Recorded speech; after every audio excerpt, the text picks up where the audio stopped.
I'm not an inspirational speaker. I've never lost a limb on a mountainside, metaphorically or otherwise, and I'm certainly not here to give career advice because, well, I've never really had what most would consider a job. However, I have had large groups of people listening to what I say for quite a few years now, and it's given me an inflated sense of self-importance. So I will now, at the ripe old age of 37.9, bestow upon you 9 life lessons. 1, you don't have to have a dream. Americans on talent shows always talk about their dreams. Fine, if you have something you've always wanted to do, dreamed of, like in your heart, go for it. After all, it's something to do with your time, chasing a dream. And if it's a big enough one, it'll take you most of your life to achieve, so by the time you get to it and are staring into the abyss of the meaninglessness of your achievement, you'll be almost dead, so it won't matter. I never really had one of these dreams, and so I advocate passionate dedication to the pursuit of short-term goals. Be micro-ambitious. Put your head down and work with pride on whatever is in front of you. You never know where you might end up. Just be aware the next worthy pursuit will probably appear in your periphery, which is why you should be careful of long-term dreams. If you focus too far in front of you, you won't see the shiny thing out the corner of your eye. 2, don't seek happiness. Happiness is like an orgasm. If you think about it too much, it goes away.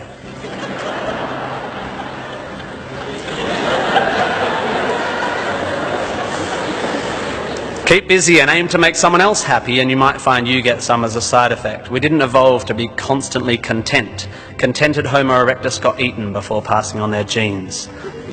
3, remember, it's all luck.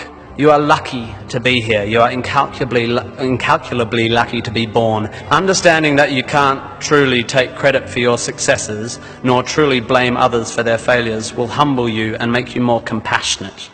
Empathy is intuitive, but is also something you can work on intellectually. 4, exercise. I'm sorry, you pasty, pale, smoking philosophy grads, arching your eyebrows into a Cartesian curve as you watch the human movement mob winding their way through the miniature traffic cones of their existence. You are wrong and they are right. Well, you're half right. You think, therefore you are, but also you jog, therefore you sleep, therefore you're not overwhelmed by existential angst. You can't be can't, and you don't want to be. Play a sport, do yoga, pump iron, run, whatever, but take care of your body.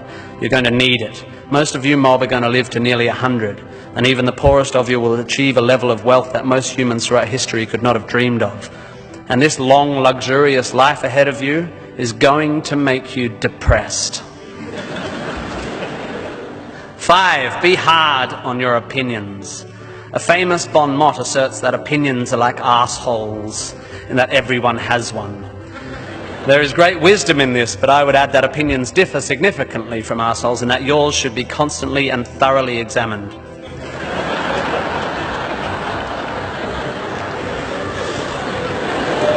We must think critically and not just about the ideas of others. Be hard on your beliefs. Take them out onto the veranda and hit them with a cricket bat.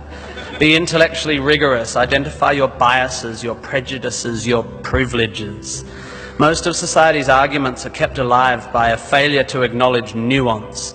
We tend to generate false dichotomies and then try to argue one point using 2 entirely different sets of assumptions, like 2 tennis players trying to win a match by hitting beautifully executed shots from either end of separate tennis courts.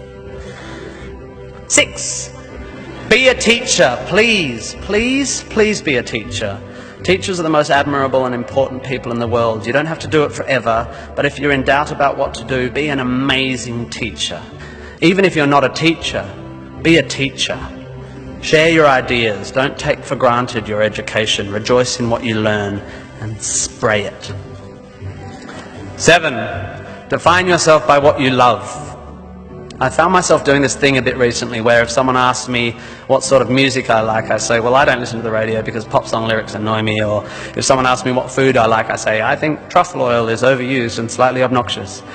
And I see it all the time online, people whose idea of being part of a subculture is to hate Coldplay or football or feminists or the Liberal Party. We have a tendency to define ourselves in opposition to stuff. As a comedian, I make my living out of it. But try to also express your passion for things you love. Be demonstrative and generous in your praise of those you admire.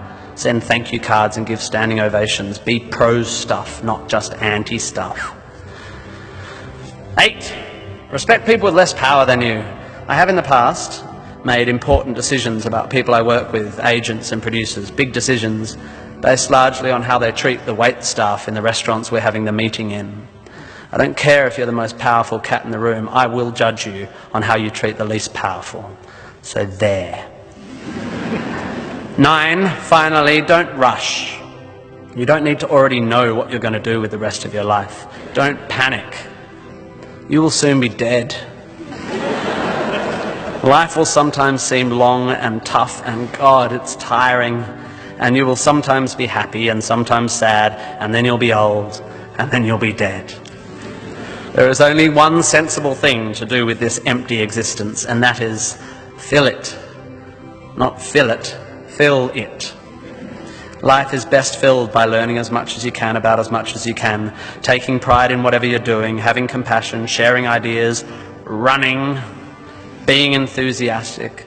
And then there's love and travel and wine and sex and art and kids and giving and mountain climbing, but you know all that stuff already. It's an incredibly exciting thing, this one meaningless life of yours. Good luck, and thank you for indulging me.